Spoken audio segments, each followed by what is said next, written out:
right, good evening, everyone. Good afternoon, depending on where you are. We encourage you to get a glass of water. Hydration is key in late stage college planning. I don't think it's water that everyone wants, Michael. Oh dear. I don't know. Well, that's between you and your doctor. Yes. We'd love to learn a little bit about you. We hope that we have some regulars, some groupies. We hope we have a bunch of folks that have not been in a College Aid Pro webinar before. If in the chat, could you put in the year of the high school graduation for your student? Or do you have a 27 or a 28 or a 29 or 2030 sounds like Buck Rogers in the 28th century or something. It just sounds like can't believe that's just down the road a little bit. Okay, some 20s, quite a few 26s, as well as some 28s and such. Right? Yeah, 27s too. Yeah. Great, great, great, great.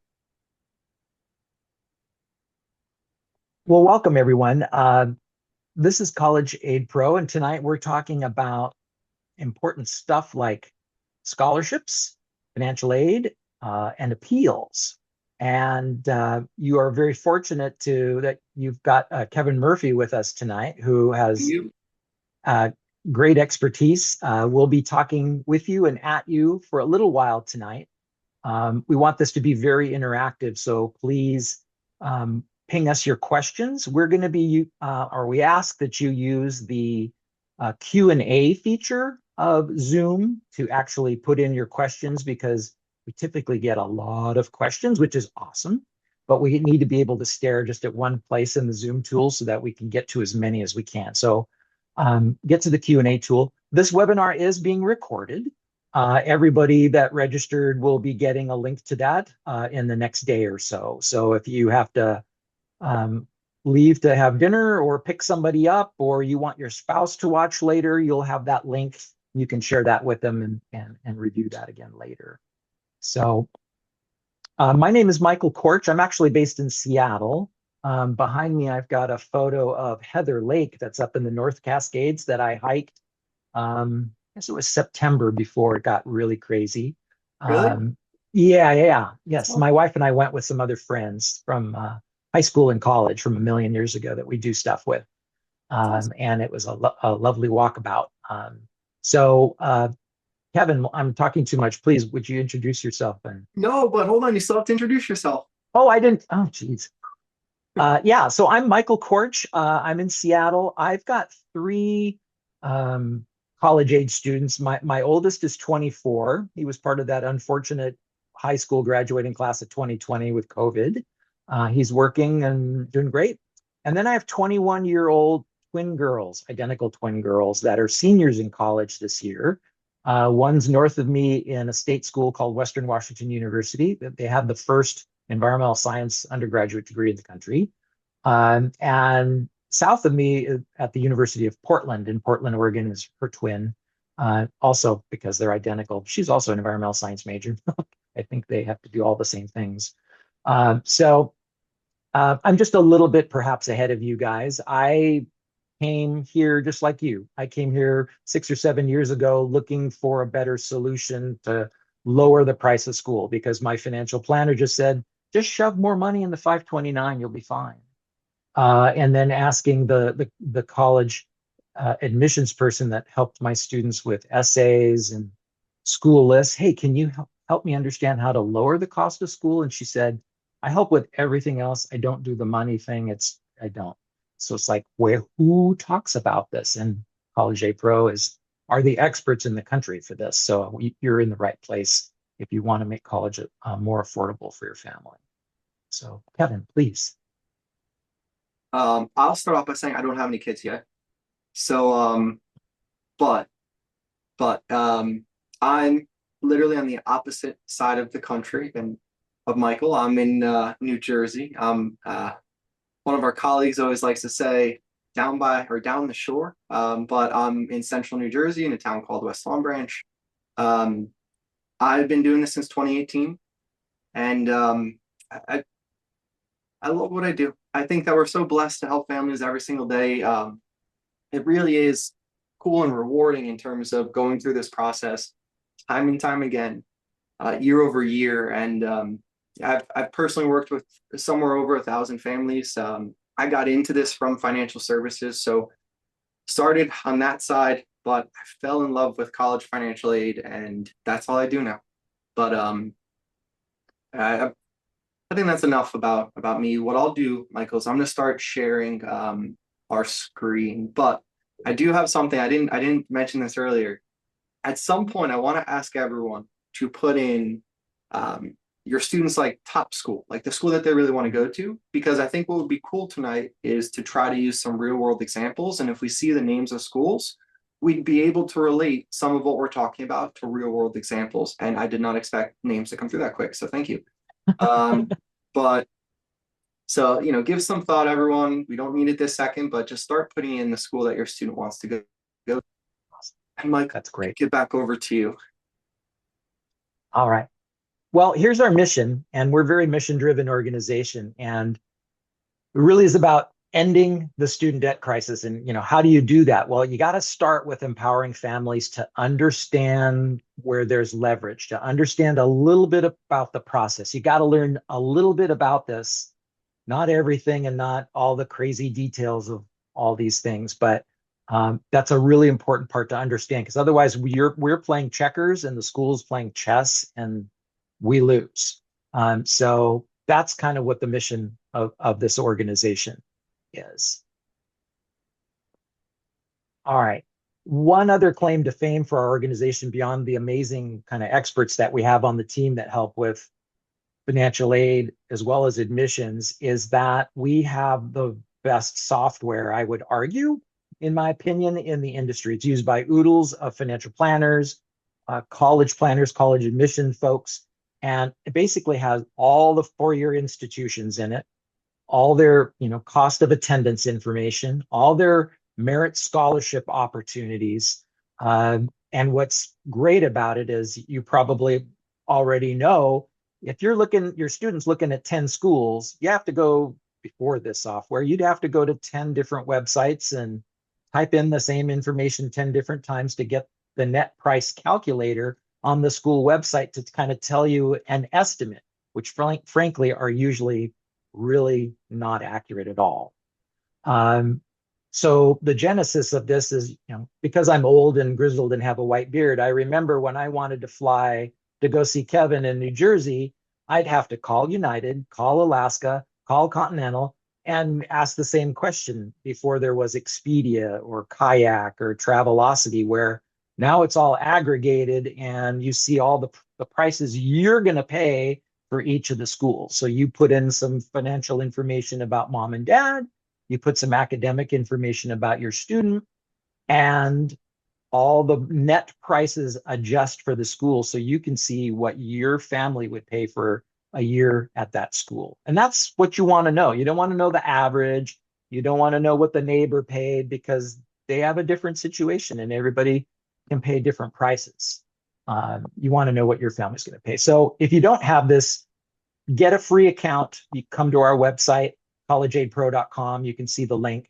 You can get a free account, look up to 3 schools and see that information. If you want to look at unlimited schools, it's a low price. It's $5 a month. There's no contract. It's a slam dunk. If nothing else out of this conversation today, do that, so that at least it helps to set your expectations of the prices of some of the schools that you're considering. Okay. So here's the who, what, when, and how to apply as we talk about private scholarships. So what are private scholarships? Typically we encourage families to spend the majority of their time on the scholarship opportunities and the need-based aid opportunities at the institution themselves. Those are typically the biggest dollars. But at the price of some of these schools, which are astronomical, there's quite a few schools now that are north of $100,000 for 1 year of undergraduate cost of attendance, kind of sticker price of the school, which is kind of shocking. So there may be a gap between what that 1 year cost of school and what your family can afford. So how do you keep closing the gap? And one way to do it is to look for private scholarships, or some of the schools call them outside scholarships because they're outside the four walls of the institution. And they're offered by organizations like community service groups like Rotary, um, industry groups like Future Aeronautical Engineers of America, lots of different groups. They tend to be smaller in size. They're not the big $20,000 awards. There are some of those. They can be pretty competitive to get those, but so how do they work? Well, students apply to these, and many of them are need based, not all of them, and students have to apply. Sometimes it's really simple. It's like a short form, and maybe tell us in 300 words why you want to be a biology major, because it's for the biology group, association. And it's probably an essay that your student has already written to fulfill, a requirement for admissions at one of the schools. So hopefully they can just take that essay and spend 15 minutes and tweak it a little bit, and it's like, oh, done, on to the next one. So they're oftentimes, as a parent, I love the scholarships my daughters have because they're 4 years. They come from the institution. They get that, whatever, $5,000 a year times 4 years, $20,000. Wow, that's awesome. As long as they maintain maybe a 3.0 and they stay a full-time student, that's like guaranteed money, if you will. These tend to be the 1 year. So if you may have to kind of go back to the well each year to close that gap.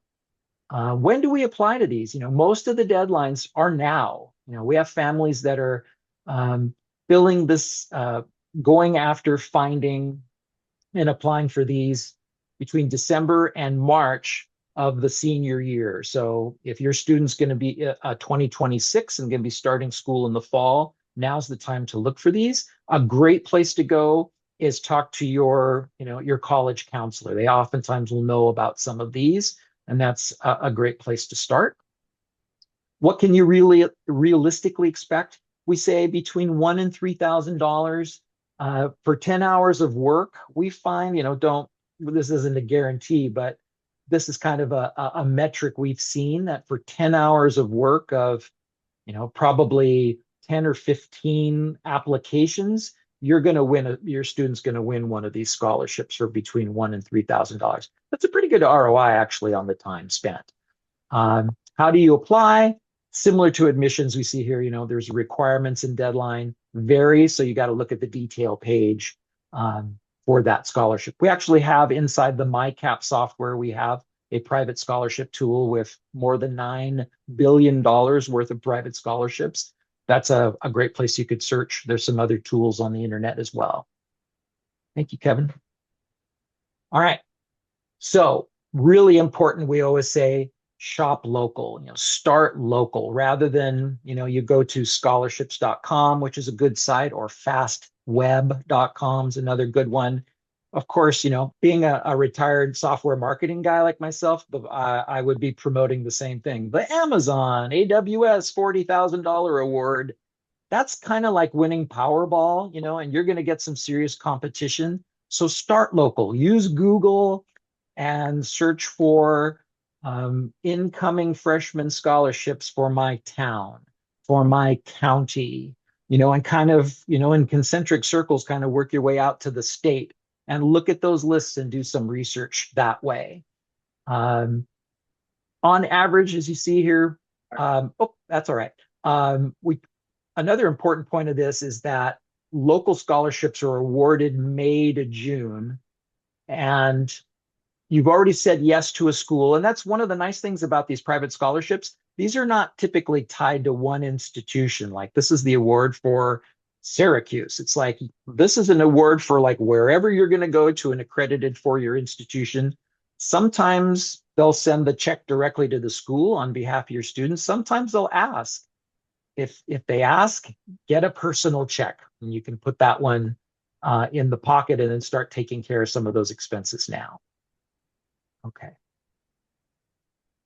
Can private scholarships impact financial aid packages? This is a nasty trait that we see in some schools. It's called scholarship displacement. So as you can see on the screen, some colleges will reduce the need-based grants that you get tied based on the amount of the private scholarship that you win. Let me give you a for instance. If you go apply to a school, your student gets admitted, you get the financial aid award letter. Congratulations, you're getting $10,000 of need-based aid. Gosh, we still have that gap. We want to, lower the cost a little bit more. My student's going to work and get some private scholarships. You win $3,000. That's awesome. Way to go. We have to report that to the school, and the financial aid department says, congratulations. Next year, we're going to give you $3,000 less of need-based award because you won these private scholarships. We're going to give that to someone else that, needs the money. Like, so why did we work so hard to get, to win those awards? Not great. There's 7 states that it's illegal to do that. Make sure you check into your school and see if this is something that they do. Call them on the phone if you can't find it on the website and ask them about how do they handle private scholarships. Sorry about my slideshow skills tonight, everyone. No, that's okay. All right, we're going to transition now to appeals. This is something that we do a lot of this work with families at College Aid Pro. There's the right way to do this. There's the hard way to do it. We want to give you some details to kind of give you some background. Kevin, you want to jump in and I'll watch the Q&A for us? Sure. Okay, so when you appeal. Now, I'm not going to spend too much time on this given where we're currently at in the year, but let's say everything's in. Financial aid forms, applications are in. Maybe your student's gotten some acceptances, but they haven't gotten full financial aid awards. We'll show examples of those in a second. But once you get the full financial aid award is when you really want to appeal. It's probably going to be the best time. You should have some now, especially if your student applied early action, but maybe you don't. You could be receiving them all the way until the end of March, first week of April. Now, when you get these offers, they're going to be essentially broken up into different parts. And the first thing that you're going to see, it's not on here, and we'll show it in a second, is the cost of attendance. But then you're also going to see the money that they give you. And the school is going to give you something called grants, hopefully, right? And those are need-based. So that has nothing to do with your students' academics. Those are completely based on the information that you submitted on the FAFSA or on the CSS profile. And those are completely based on demonstrated financial need. So your student aid index, that's what it's based off of. It really does matter here. There will definitely be some families on tonight's call who don't qualify for any grants. And hopefully on your student's offer, you have what's below that, which are scholarships. And the scholarships have nothing to do with your family's finances. They're completely based on your student's academics, their talent profile. One of our colleagues, he always jokes how, he went to College of Worcester and they give a bagpipe scholarship, right? So it could be something like that, or it could be because your student has a really good test score and GPA. And, a lot of schools, they're very firm with that GPA requirement or that test score requirement. And some of them even have a grid on their website. Now, what you see here on the right-hand side, I personally don't consider this financial aid, right? It's not free money by any means. Work study is going to be based on your family's financial need, but it's just an opportunity to work. Now, that's great, right? And it is something that I still encourage every family I work with to at least say yes to and let their student consider if they are or aren't going to take that job, but it's not free.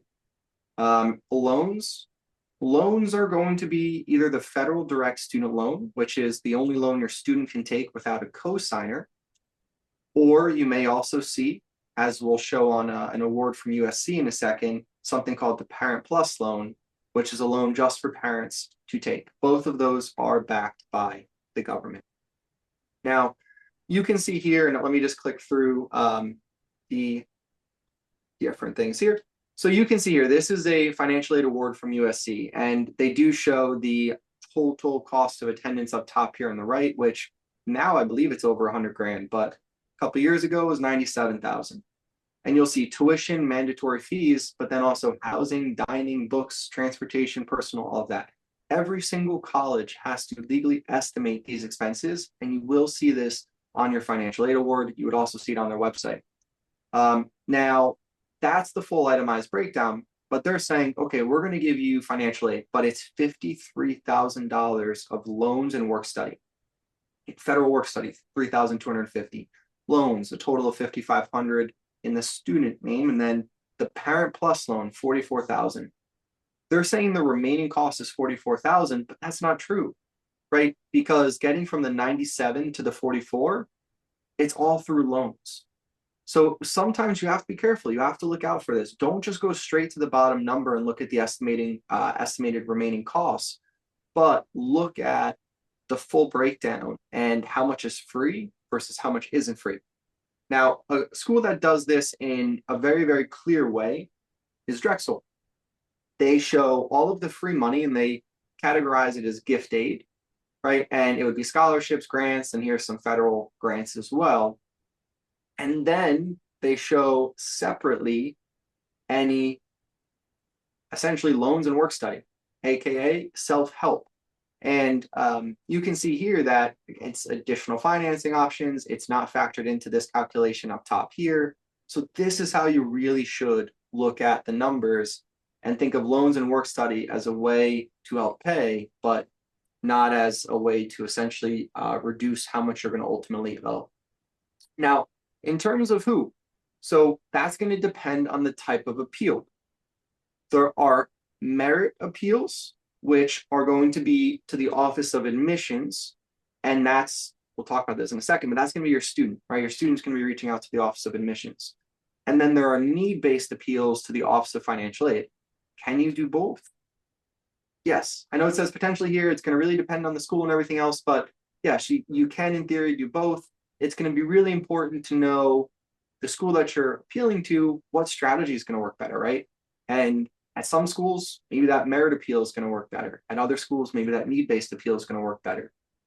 Especially think of the schools, and we saw a lot of these in the chat earlier, that don't, like Brown and WashU and these schools that really don't give any scholarships. You're just going to do need-based appeals to those schools. Now, should you appeal? So before I even show the next slide, I want to say, I honestly believe the answer to this is yes. But what's most important is setting the right expectations. So on that topic, right, will you be successful with an appeal? Well, let's think about who are good candidates. Private colleges, maybe you had a one-time retirement distribution. Maybe in 2024, you were married, but now you're divorced or separated. That's a great appeal. In addition to that, depending on the school, if we're talking about, think a CSS profile school like a WashU that uses non-custodial parent information, if that non-custodial parent is remarried and they're counting that new spouse's income or assets, you can appeal that too because they're not supposed to, right? It's not part of the institutional methodology. Now, there are some colleges, I don't remember seeing Carnegie Mellon in here, but maybe I missed it. But it's a great example of a school that they're going to play games and they're going to look at that IMSAI and they're also going to look at that FMSAI. And sometimes the IM, meaning the number based on the CSS profile, could be higher or lower than the number based on the FAFSA. And they typically take the higher of the two to base their financial aid award off of that. So that's something. But like I was saying before, knowing your audience, well, if it's a CSS profile school that uses the institutional methodology and they use home equity, you're probably going to have a very different appeal than if it's a FAFSA only school that doesn't use home equity. So again, just you do have to get pretty creative and strategic with these appeals to be successful and have really good outcomes. If you own a business, perfect example, I'll use Princeton. Family I worked with, they had $200,000+ in depreciation, and on their business tax return, they had it's a $3 or $4 million business value, right? On the business form 1065, top right-hand side, it says F, and it's going to say total assets. Princeton was looking at that, right? And because of that and the depreciation, Princeton didn't give them any money. But we went back, we appealed, we fought all of that, and guess what? Princeton ended up costing around $45,000. So like business owners are usually going to have some really good reasons to appeal. That's just one example, but you have to dive deep and you again have to get creative. And then lastly would be if you have a bunch of other offers from competing colleges, let's say the net price at all of those schools is cheaper and all those schools are giving you more money and costing less, great. that's a good reason for an appeal. Now, bad candidates for an appeal, and I saw a lot of these, and I feel terrible saying this, but bad candidates, again, it doesn't mean you're not going to be successful. It just means you're going to set the expectation that it's going to be a tougher hill to climb. It's going to be an uphill battle.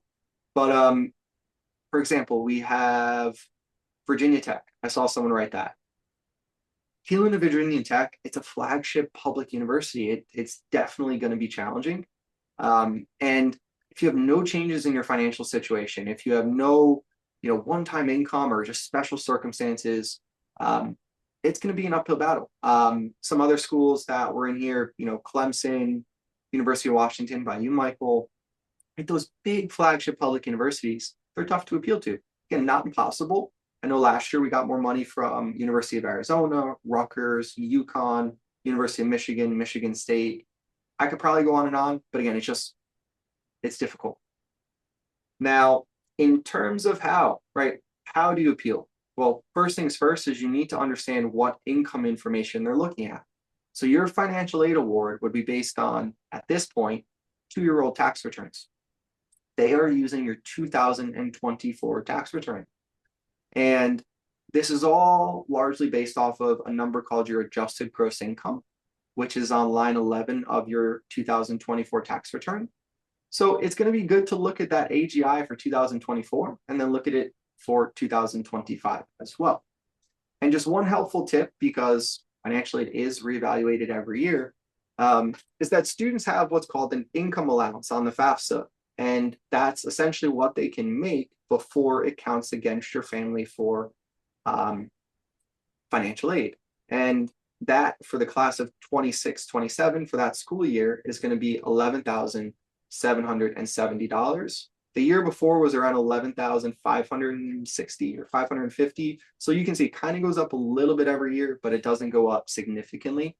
Any dollar above and beyond that amount, they actually they actually increase your student aid index by 50 cents per dollar. So above that 11,770 could actually have a pretty negative impact on financial aid. Now, in terms of how to appeal, and I'm going to spend quite a few minutes on this slide, but it's going to be important to know first off, and we hear this all too often, you are not negotiating, and you need to understand that. The colleges do not want to hear that you're negotiating. You cannot come across as you're trying to haggle for a better offer. It is strategic and it's very personal and not just a negotiation to that extent. Now, when you're doing an appeal, you really do want to share details, right? You want to be personal. At the end of the day, it's going to be a financial aid officer who's reading this, or maybe a committee. And you want to share your full story. You want to share background, obviously not like 10 pages, but you do really want to be detailed. If you know that it would take X amount of dollars, let's say $5,000 for your student to be able to go to that school, and that's what you need to say yes, you can absolutely ask for it. I'd say my only hesitation with this sometimes is like if you don't ask for enough or you don't know how much you could get, maybe you're limiting that. But again, if you do know how much you need and how much you'd be satisfied with, and also if you do homework and determine, well, listen, based on my change in income, I would qualify for an extra $8,000 a year in grants. Could you be a little bit more specific like that? Absolutely. If you're going to use anything, whether it's a competing offer, a medical expense, you name it, you want to show this, right? You want to almost provide proof as if you're presenting a case. And that's going to be something you do need to spend time gathering and putting together, which is why we encourage families to start thinking through this now, even if your student doesn't have to commit until May 1st. Now, keep in mind what the schools can see, right? They see your tax returns. What's not on your tax returns? A lot of the expenses that you might have. And some of those expenses might be unordinary. Think like elder care. All of that has to be shared directly with the college. And one thing's for sure, and we show this year over year, time after time, is you need to be persistent. You need to follow up sometimes. Sometimes you need to go back for more. And sometimes you just need to check in. So there's nothing wrong with being persistent. There's nothing wrong with following up. And there's nothing wrong with asking for more. There are some appeals that we said merit appeals before that you want your student to lead the charge.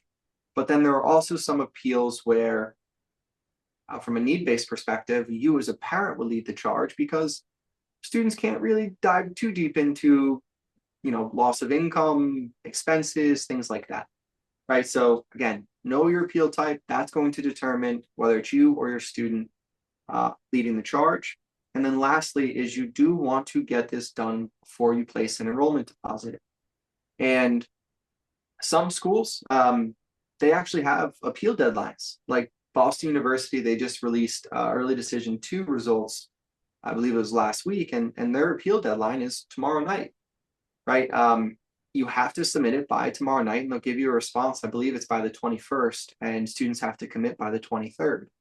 So you always have to know your school's deadline and just make sure you're not missing anything. Okay, let me move on here. Now, from a need-based perspective, valid need-based appeal items, think what the colleges are considering, right? So if it's a CSS profile school and they're using your home equity, great, that's a valid appeal item. If you've had a change in your circumstances, or whether it's a job loss, whether it's just a hardship that happened, or you had, a one-time bonus or some sort of unordinary income, all of that is going to be something that you can appeal. I mentioned marital status before, but again, if you were married or living together when you filed the financial aid forms, both parents' information are on the forms. Maybe you filed your taxes, married filing jointly, and now you're separated. That's an appeal. If you have any medical expenses or any health concerns, right, you do want to mention that. If you're a business owner, again, you'll know your business better than anyone else.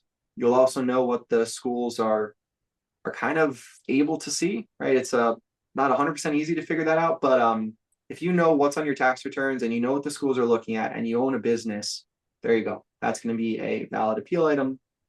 One-time events, I mentioned, like one-time capital gains, IRA distributions. Maybe you got a bonus that was just one time.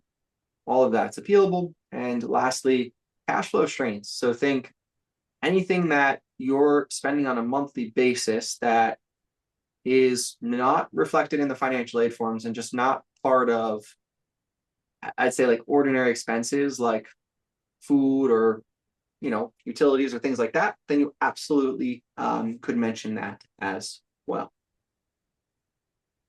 Okay. Now, I want to show an example here for a school out in California called Occidental. And you can see the initial offer, the total financial aid that they gave was $45,000, but the gift aid was $34,287. And this was before the appeal, right? So this was the initial offer. And the reasoning behind this appeal was largely home equity, because Occidental is one of the schools that uses home equity. And you can see here the before and then the after. That need-based Oxy College grant went up quite a bit. It almost doubled. And you can see here the total is going to be $62,000. So almost an increase of $30,000. Now, this was an appeal that we did last year for Boston University. And I'll just talk through this family's circumstances for a second. They had 2 children going to college at the same time. And they also had, I believe it was 5 rental properties. And they also had a little bit of one-time income. Right, so not straightforward, but it wasn't easy to come up with good reasoning. Right, they actually met with someone on our team for an hour. The person they met with was actually a director of financial aid, and they couldn't come up with the reasons because it takes time to figure this out. And also, diving into someone's tax returns, which you should all be kind of knowing what the schools are seeing, you do have to kind of comb through and pick out what they could be looking at. And the before, they got no money. The after, They ended up initially getting 28,800. That was on the first appeal. I actually had to beg them to not commit and to hold off and do a second appeal. And we did that second appeal and they got another $15,900. So they went from getting nothing to getting just about $45,000 in free money. Cool fact about Boston University is they have this BU scholarship assurance, which means that this is going to stay the same for all 4 years. So they literally, by going through this process, doing it the right way, and putting together the most compelling appeal that they could put together, they just saved themselves $180,000, which that's not only allowing the student to go here, but it's also going to impact their finances for years and years and years to come. So really making a big difference there just by navigating the appeal process the right way. Bear with me. Okay. Now, before I talk about this one, I'm just going to spend 1 minute looking at some schools. Michael, did you see any schools that you want to talk about? I saw Villanova and Wash U are two that I caught my attention. Do you want to share any examples with them, or do you want me to? If you have it up, and I can, I'll get ready to show a different example on mine here. So I don't have a slide for either of the two schools, but do you want me to stop sharing? Oh, yeah. Why don't you do that? And I just want to show one thing that is important for families to take a look Absolutely. at. Absolutely. Okay. Hopefully you can see this page. I'm in my cap, and I've had a couple questions from families about different schools. About, gosh, do you think we can get more merit aid from this school or need-based aid from that school? And this is something that our tool is really good at telling you, because this is kind of about the school's business model, is what we say. And some schools are extremely generous with need-based aid and maybe not so much with scholarships or vice versa. But I'm looking at the Boston University page, and if you are interested in, like, I have a really great kiddo that had amazing test scores and really, great rigor of their high school curricula, AP classes and honors and so on and so forth. Like, I'm expecting, I hope, Boston University is a very wealthy, great, amazing school. They're probably going to give really amazing scholarships. Well, let's take a look. If we go to the Boston University page, and under the financial tab here, we've got information that is self-reported by through the universities or by the universities to the federal government. We make this available, and you get an idea of the need-based profile as well as the merit-based profile for the school. So here we see 97%. That means essentially, if there's a gap between the cost of school and what you can pay, which is your SAI, if there's a gap there, 97% of that gap, the school is going to cover. And 94% of that 97% is going to be through free money, through need-based grants. So that kind of supports boy, if you have potential need based on lower income and assets, if your student can get into Boston University, that may be a really wonderful solution. Well, what about scholarships? Well, that kind of last freshman class a year or 2 years ago, when they last reported data, only 2.8% of that class got a scholarship. Now, the average award was nice. It was $33,000 a year. That's a huge amount of money. That's awesome. But only 2.8% of the class got it. So it's almost negligible. Like, it's almost impossible to get a merit scholarship. And frankly, this is a very typical profile for the Ivy schools, the near Ivies, the Dukes, the Stanfords, the Harvards, enormously generous with need-based aid for the lower income and asset, but scholarships are essentially zero. There's not people walking around Stanford saying, I got $50,000 discount because I'm an amazing student and I have this great academic scholarship. They don't do that there. So that's kind of the first thing we look at, is like, what's the business model of the school before you go asking for, hey, we didn't get any scholarship. What's wrong with you guys? I have an amazing student. You want to understand how and if and how they discount what their model is. So that's kind of the one thing I wanted to provide some detail on, Kevin. While you're sharing that, do you mind going to the homepage and showing how to upload an award? Oh, yeah, absolutely. So here I am on the homepage on the dashboard, and across the top here, you've got school selection, affordability. This kind of follows the structure of the timeline of that senior year, if you will, of planning. So this is a demo account I use to show families. This isn't an actual real family. And here's where you could go in under school selection and you could type in the name of the school, or you could look by location or through other attributes. And then it's going to sort those schools now against the information I put in about our school's or my family's financial position, like as well as the academic, kind of rigor. Like here are schools up here: Tufts, UCLA, Williams. I mean, amazing, in USC in Southern Cal, highly selective. 10% or less admissions. Along the bottom here is, well, how do they fit along your cost spectrum? There's one school over here that is very affordable for this particular family, Cal Tech, a very expensive, amazing school in California. And for this family, it could be very affordable. And then there are others that are more expensive on this end over here. When we go to the compare awards page. So this pretend family has gotten some admissions, positive admissions news from Cal Poly and Middlebury, and you can start to see some of the information of what the net cost is. Here at this blue button up at the top right corner, you can see add award, and I could click that add award, choose the school, and essentially upload the PDF for that particular institution. That if my student got accepted to Middlebury, got the financial aid award letters delivered through the prospective student portal, here's the PDF. I could upload that into the MyCap software, and then when I look at the actual appeals, what would show up for Middlebury, and I don't have a letter to show you, so to speak, from this student, but here it would show, okay, here's the total cost to attend, sticker price. Here's the amount of financial aid. This is kind of how much I had set aside to even pay out of my budget.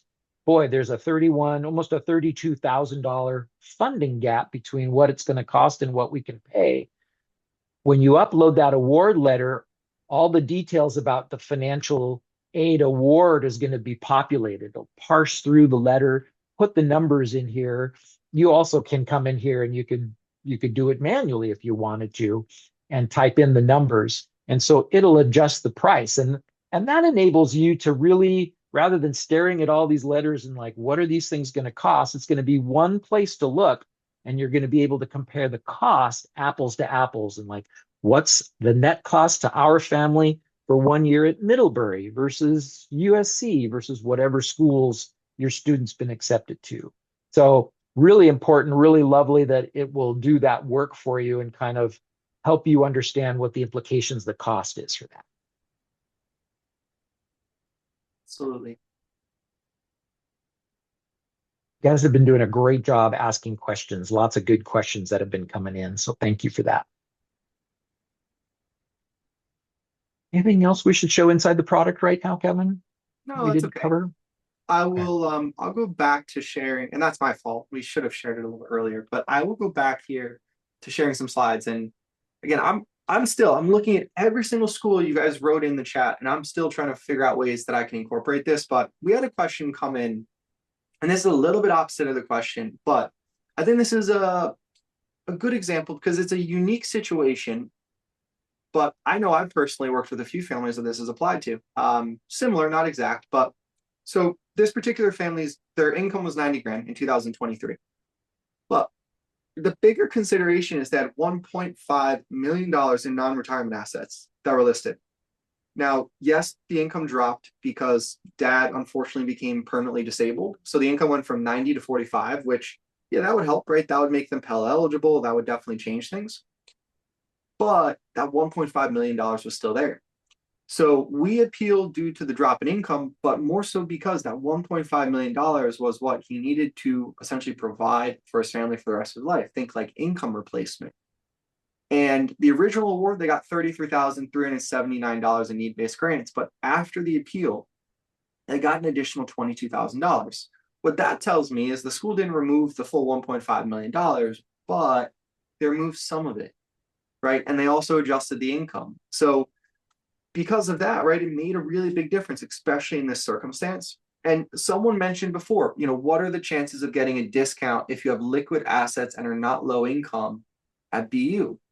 So if you have a lot in liquid assets and low income, I don't know what number you're referring to exactly. You can make $300,000 and get need-based financial aid at BU. I have a client who makes almost 700,000, has three kids in school at the same time, and almost gets 20 grand a year from BU.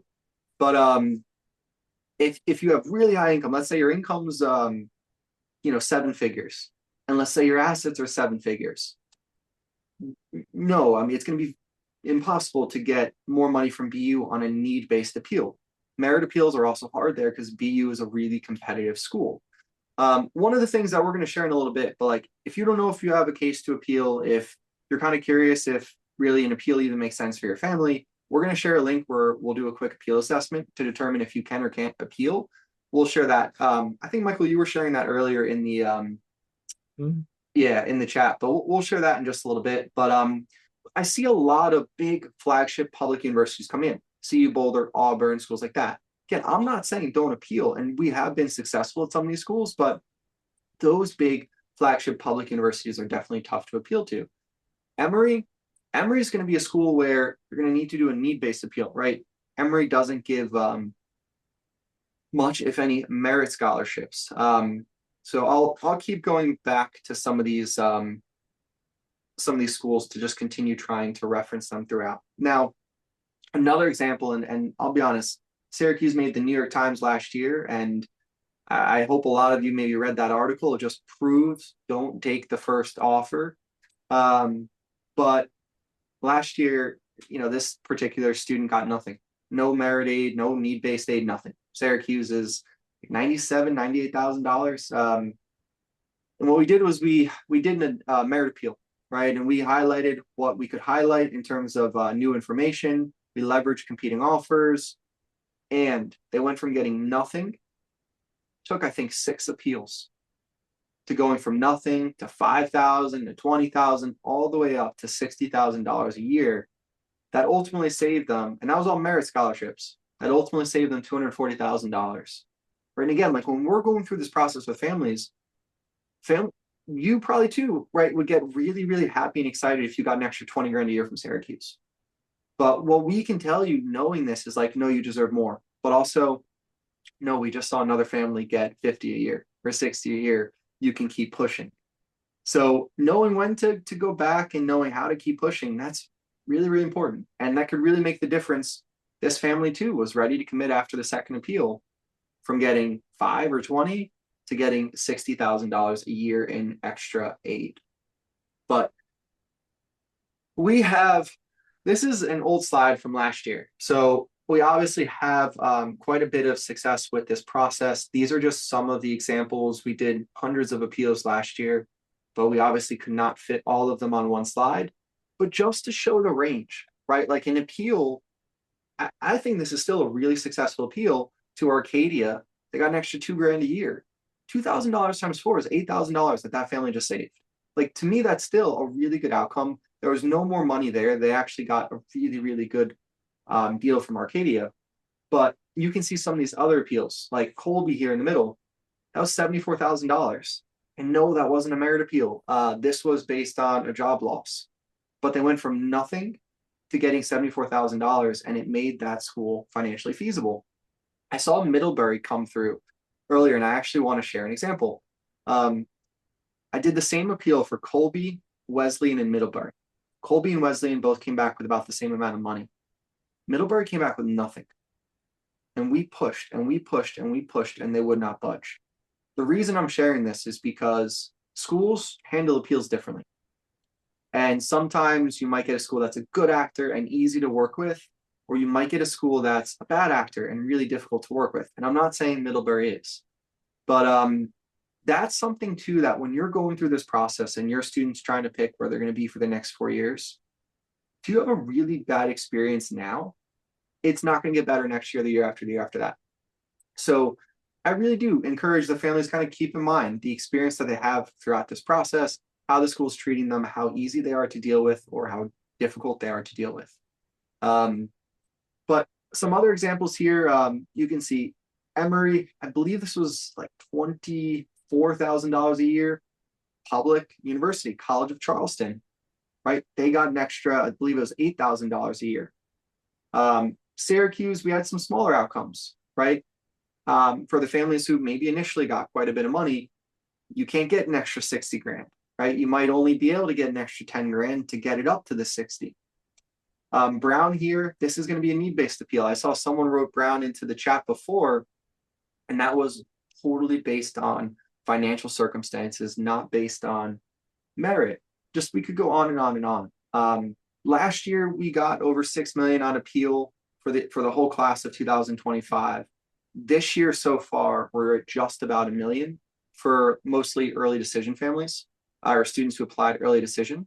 But all I'm trying to show is it could be life-changing money. It's an important part of the process. I think it's fair to argue that this part of the process is where you can, every single step, where you can see the biggest difference, from starting costs to after the appeal, and also the biggest savings. I know for sure the biggest ROI in our help. But we get asked this question all the time. Will they rescind the application, or will they rescind my student's acceptance, or they will not let them go, or will it hurt us? No.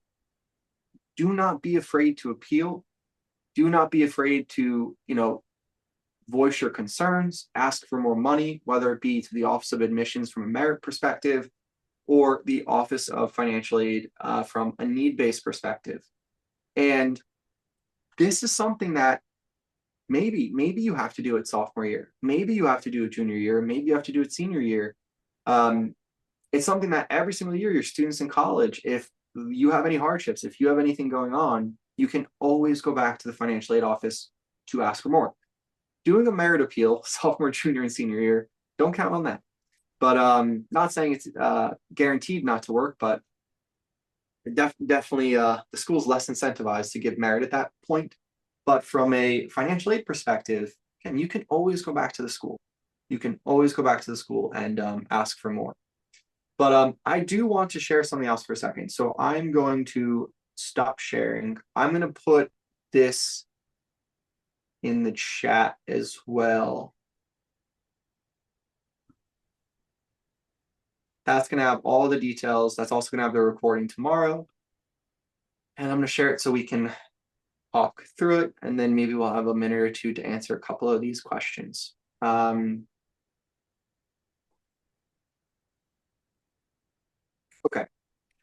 So first things first, if you do want to meet with us, right, to talk through your family circumstances, to see if you should or shouldn't appeal, we won't be able to cover how to appeal, right? We're going to be able to say, tell us the schools, right? Let's talk through what's going on financially, everything else. Be able to say, you've got a good chance or you don't have a good chance to appeal. And we're very, very blunt.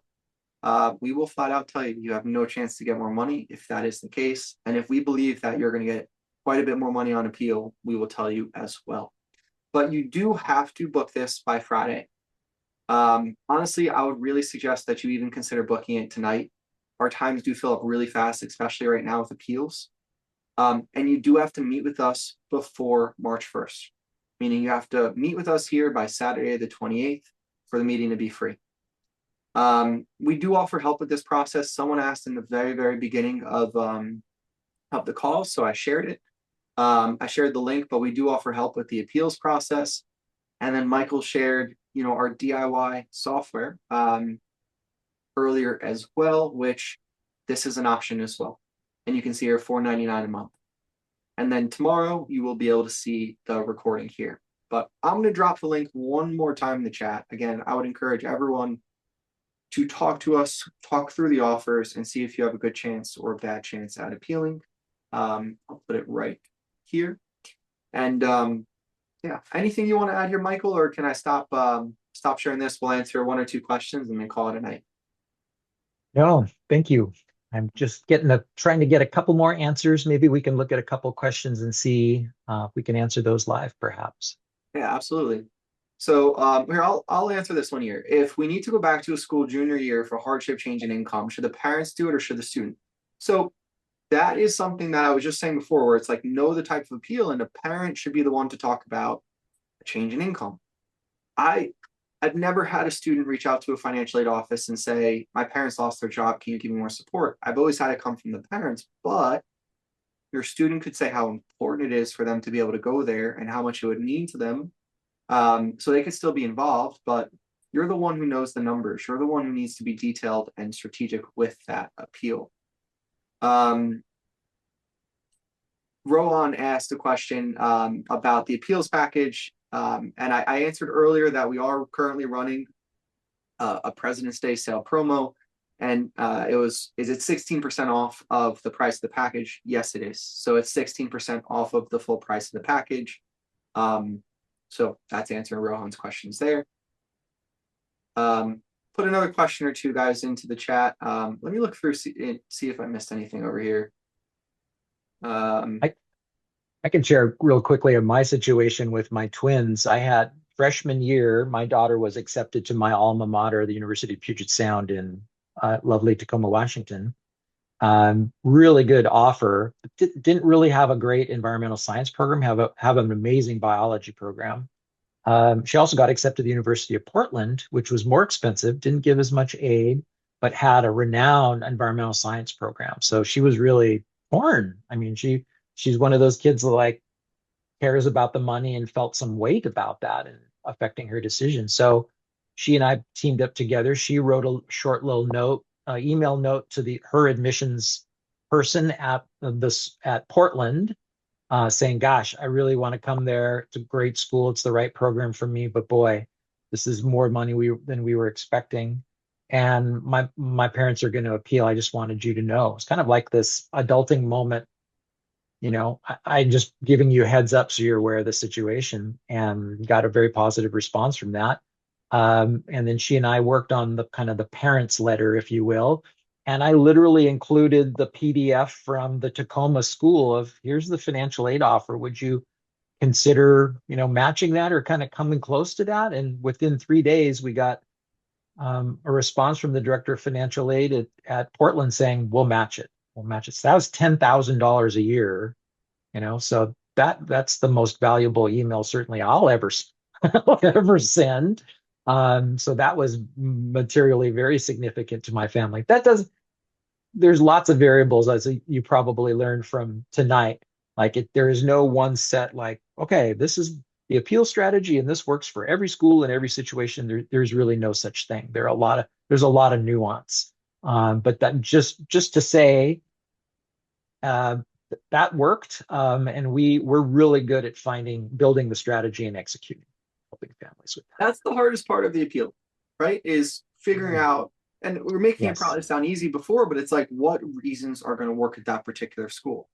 And Yeah. it gets, especially if we're talking about CSS profile schools that use the institutional methodology, you could get really complex with the reasons that you use for an appeal. I did an appeal for Boston College that I, quite frankly, we we were like kind of throw a Hail Mary, I guess is a good way to put it. It was like, let's see what happens. And got $11,200 extra. Right. And I think you saw that one right in the Slack channel, Michael. But it was like, Yeah. I was surprised that the reasons we used actually worked. And it's like sometimes that's a pleasant surprise, but it's like sometimes you just have to give it your all. And you have to kind of think deeply about what couldn't work. Don't be afraid to share it. I will say this, and this question just came in from Wayne.